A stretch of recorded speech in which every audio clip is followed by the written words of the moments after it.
Vi har lavet et program, og jeg vil så lige kort sige en lille smule om det, fordi det bliver ikke ændret.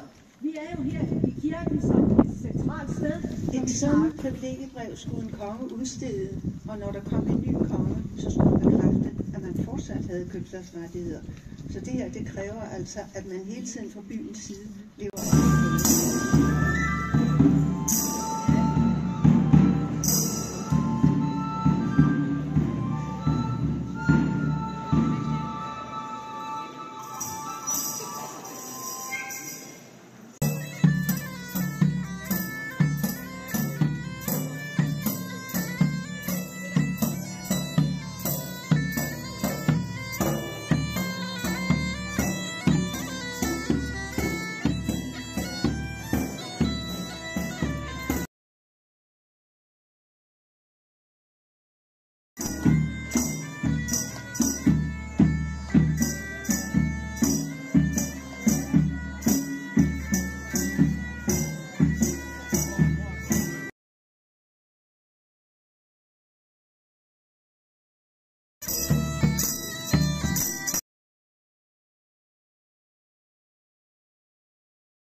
De mødtes på vogternes bro, og de lovede hinanden alt den ære og alt den tro. I lytter til mit råd.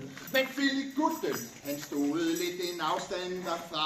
Filigutten, han stod lidt en afstand derfra. Og han tænkte, den møder jeg napper. I lytter til mit råd. Ja, den ridder, han red med Filigutten, han kunne rende. Den ridder, han red med Filigutten, han kunne rende. Og altså kom Filigutten hurtigst frem. I lytter til mit